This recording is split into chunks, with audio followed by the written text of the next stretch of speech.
दोस्तों चंद्रयान 3 को आप भूल तो नहीं गए। आज से लगभग 1 महीने पहले चंद्रयान 3 लॉन्च किया गया था और गाइस अब चंद्रयान 3 लैंड करने वाला है। लेकिन क्या आप जानना चाहेंगे कि चंद्रयान 3 कैसे लैंड करेगा? दोस्तों जब चांद पर कोई स्पेस क्राफ्ट लैंड करता है तो उसका जो आखिरी 15 मिनट होता है वो बहुत ही खतरनाक होता है। इसी 15 मिनट में लोगों को पता चलता है कि मिशन फेल होगा या कामयाब होगा। तो चलिए आपको बताते हैं चंद्रयान 3 कैसे लैंडिंग करेगा। अगर लैंडिंग नहीं कर पाया, अगर चंद्रयान 3 में मौजूद सारे इंजन सारे पार्ट्स काम करना बंद कर देंगे तो फिर क्या होगा? क्या इसके बाद भी चंद्रयान 3 लैंड कर पाएगा? चलिए जानते हैं। दोस्तों आपको याद होगा जब चंद्रयान 3 लॉन्च हो रहा था तो करोड़ों भारतीयों ने प्रत्यक्ष या फिर अप्रत्यक्ष रूप से चंद्रयान 3 को लॉन्च होते हुए देखा था और पिछले 1 महीने में सभी को इस चीज का इंतजार है कि कब हमारा चंद्रयान 3 चांद पर सॉफ्ट लैंडिंग करेगा। इसरो की लेटेस्ट अपडेट के अनुसार 23 अगस्त की शाम 5:47 पर चंद्रयान 3 चांद की सतह पर सॉफ्ट लैंडिंग करेगा, वो भी चांद के साउथ पोल पर।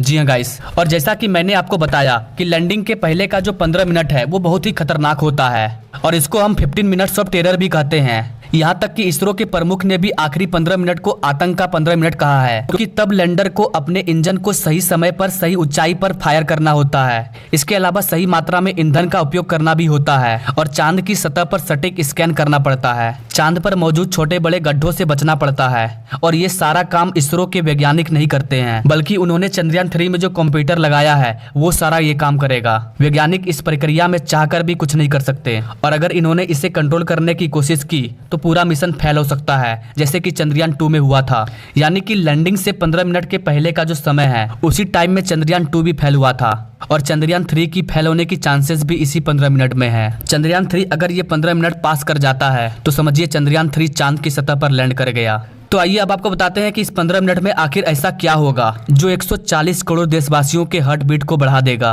तो चलिए जानते हैं चंद्रयान 3 की जो लैंडिंग प्रक्रिया है, जो लैंडिंग प्रोसेस है, वो चंद्रयान 2 से अलग होगी और चंद्रयान 3 चंद्रयान 2 के तरह फेल ना हो, इसके लिए वैज्ञानिकों ने क्या बदलाव किए हैं।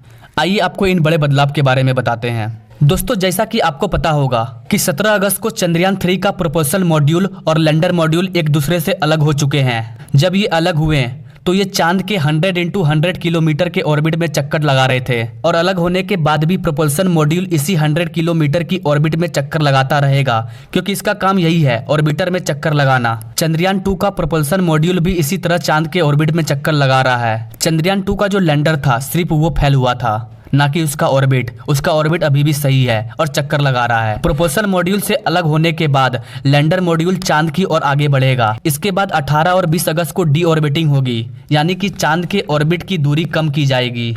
लैंडर मॉड्यूल 100 × 30 किलोमीटर के ऑर्बिट में आ जाएगा। नाउ लैंडर मॉड्यूल 3 दिन तक चांद की इसी ऑर्बिट में चक्कर लगाएगा। आप में से बहुत से लोग सोच रहे होंगे कि जब 20 अगस्त को ये चांद के नजदीक पहुंच जाएगा तो अगले 3 दिन तक ये चक्कर क्यों लगाएगा, उसी दिन लैंड क्यों नहीं करेगा?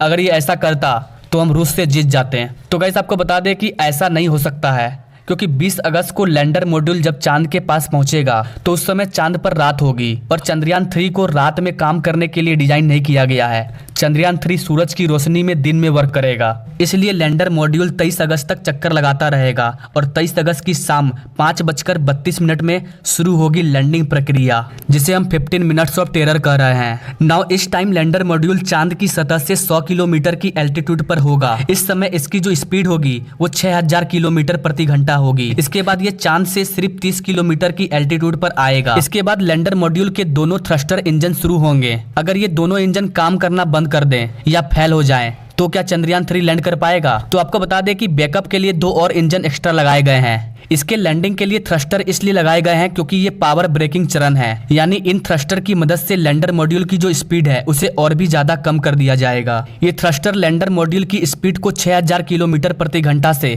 0 किलोमीटर तक लेकर आएंगे। नाउ इसके बाद 5:39 में लैंडर मॉड्यूल 100 मीटर के एल्टीट्यूड पर आ जाएगा। अब लैंडर सॉफ्ट लैंडिंग करने के लिए चांद पर सुरक्षित सतह की खोज करेगा।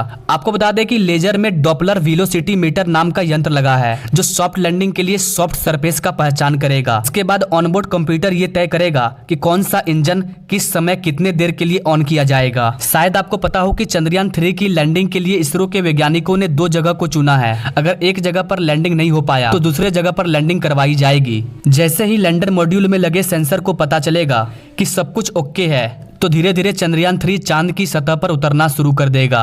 जब तक ये सॉफ्ट लैंडिंग नहीं कर जाता तब तक थ्रस्टर फायर होता रहेगा ताकि ये क्रैश ना हो। इसके बाद 5:47 में चंद्रयान 3 सफलतापूर्वक लैंड कर जाएगा। तो गाइस ये थी चंद्रयान 3 की लैंडिंग प्रक्रिया की पूरी जानकारी। गाइस आपको क्या लगता है इस बार भारत चंद्रयान 3 को सॉफ्ट लैंडिंग करवा पाएगा? अपने राय कमेंट बॉक्स में जरूर दीजिए। रूस का लूना 25 कब लैंड कर रहा है? अगर आप इसके बारे में जानना चाहते हैं तो हमें कमेंट करें।